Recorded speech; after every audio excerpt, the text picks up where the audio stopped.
ہمارے سرکار پیارے مصطفیٰ صلی اللہ تعالی علیہ وسلم نے فرمایا، 3 شخص کہیں باہر جا رہے تھے کہ اچانک بارش ہونے لگی۔ انہوں نے ایک پہاڑ کے غار میں جا کر پناہ لی۔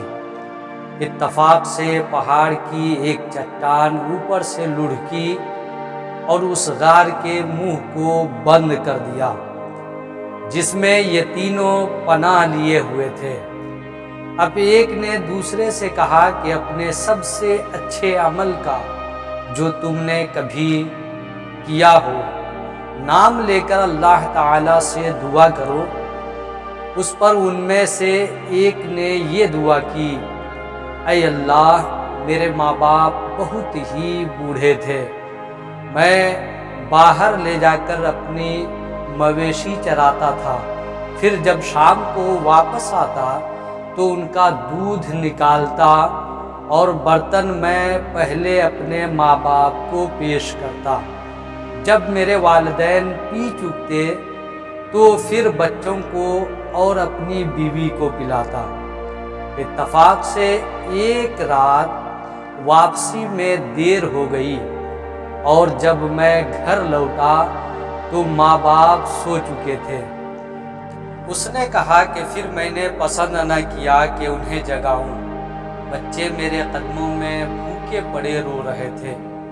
میں برابر دودھ کا پیالہ لیے والدین کے سامنے اسی طرح کھڑا رہا یہاں تک کہ صبح ہو گئی۔ اے اللہ، اگر تیرے نزدیک بھی یہ کام میں نے تیری رضا حاصل کرنے کے لیے کیا تھا تو ہمارے لیے اس چٹان کو ہٹا کر اتنا راستہ تو بنا دے کہ ہم آسمان کو تو دیکھ سکیں۔ نبی کریم صلی اللہ تعالی علیہ وسلم نے فرمایا، چنانچہ وہ پتھر کچھ ہٹ گیا۔ دوسرے شخص نے دعا کی، اے اللہ، تو خوب جانتا ہے کہ مجھے اپنے چچا کی ایک لڑکی سے اتنی زیادہ محبت تھی جتنی ایک مرد کو کسی عورت سے ہو سکتی ہے۔ اس لڑکی نے کہا، تم مجھ سے اپنی خواہش اس وقت تک پوری نہیں کر سکتے جب تک تو مجھے 100 اشرفی نہ دے دو۔ میں نے ان کے حاصل کرنے کی کوشش کی اور آخر اتنی اشرفی جمع کر لی۔ پھر میں جب ان کی دونوں پاؤں کے درمیان بیٹھا تو وہ بولی، اللہ سے ڈر اور مہر کو ناجائز طریقے پر نہ توڑ۔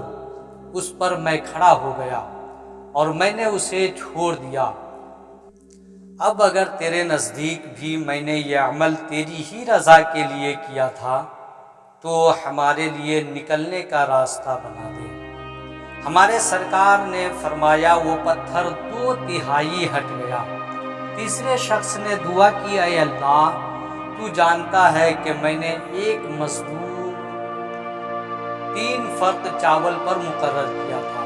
جب اس نے اپنا کام پورا کر لیا تو مجھ سے کہا کہ اے میری مزدوری مجھے دے دو۔ میں نے پیش کر دی لیکن اس وقت وہ انکار کر بیٹھا۔ پھر میں برابر اس کی اجرت سے کاشت کرتا رہا اور اس کے نتیجہ میں بڑھنے سے بیل اور چرواہے میرے پاس جمع ہو گئے۔ اب وہ شخص آیا اور کہنے لگا کہ اللہ سے ڈر۔ میں نے کہا کہ بیل اور اس چرواہے کے پاس جا اور اسے لے لے۔ اس نے کہا کہ اللہ سے ڈر اور مجھ سے مذاق نہ کر۔ میں نے کہا کہ میں مذاق نہیں کر رہا ہوں، یہ سب تیرا ہی ہے، اب تم اسے لے جاؤ۔ بس اس نے ان سب پر قبضہ کر لیا۔ الہی، اگر تیرے علم میں بھی میں نے یہ کام تیری خوشنودی ہی کے لیے کیا تھا تو اس غار کو کھول دے۔ چنانچہ وہ غار پورا کھل گیا اور تینوں شخص باہر آ گئے۔